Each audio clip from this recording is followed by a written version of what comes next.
Alô, pessoal. Essa gravação aqui eu vou fazer em várias sessões menores, porque esse programa que eu estou usando, ele cria uns arquivos muito pesados, então eu vou subdividir em várias partes. Eu estou aqui com o Edson Camargo, e a gente está conversando sobre a situação do Brasil, e eu me lembrei de algumas coisas que eu já deveria talvez ter explicado antes.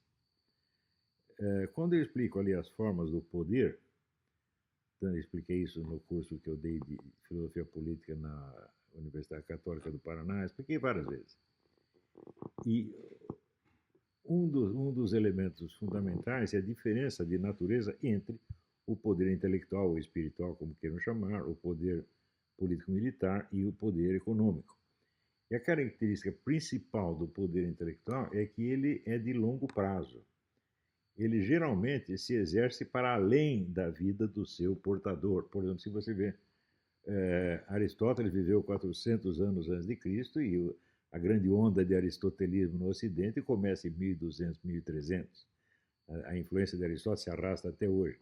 Porém, durante mais de um milênio, ficou quase todas as obras de Aristóteles ignoradas, só 2 ou 3 eram lidas.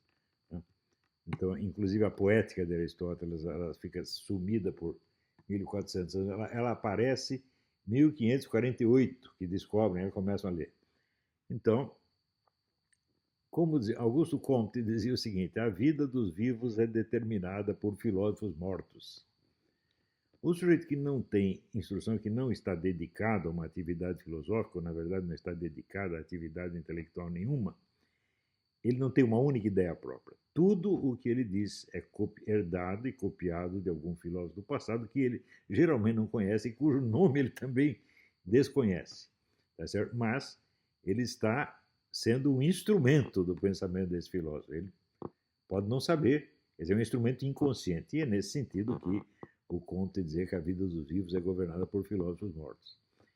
Isso quer dizer que a ignorância do cidadão em relação às fontes remotas das suas ideias dá a ele a ilusão de que ele está pensando por si mesmo, de que ele é independente e de que ele, sendo um homem prático, um homem de ação, ele não precisa desses filósofos absolutamente. Isto é assim, isto é, vamos dizer, talvez o espetáculo mais cômico, para não dizer mais grotesco, da existência humana.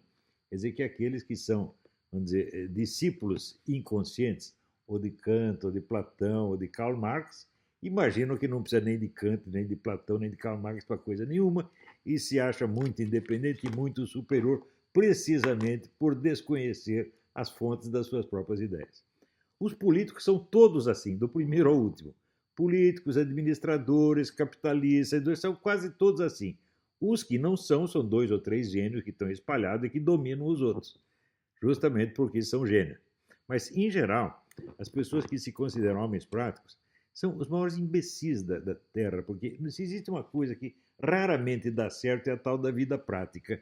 Em geral, o que a gente vê é só você olhar em volta e perguntar assim: quantas pessoas eu conheço tiveram sucesso e quantas se deram muito mal? Olha, faça as contas e você vai ver. Os que têm sucesso é 1%, 2%, e geralmente são os camaradas que têm mais estudo ou que têm mais sorte. Então, eu quando planejei o meu curso, eu pensava o seguinte, que eu precisaria de 30 anos, no mínimo, para criar uma nova intelectualidade no Brasil, intelectualidade mais séria do que a que nós temos atualmente, e que se ombreasse, no mínimo, aquela que nós tínhamos nos anos 50 e 60. E que eu precisaria de 30 anos para isso. E que depois desses 30 anos, talvez fosse possível essa intelectualidade gerar uma classe política melhorzinha.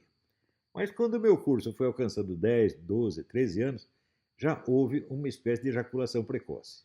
Começaram a aparecer esperanças políticas, muito justificadas, na verdade, porque ninguém aguentava mais aquela situação criada pelo PT, e imediatamente aparece uma classe política de pessoas totalmente despreparadas e presunçosas. Em vez de querer estudar, eu falei, não, nós vamos ter que criar um movimento político e, vamos dizer, acumular poder nesse movimento político para daí fazer alguma coisa. Não, já foram todos se eleger. Quero ser vereador, senador, deputado e vamos resolver os problemas do Brasil. Isso não é sério, gente. Vou passar para a gravação seguinte.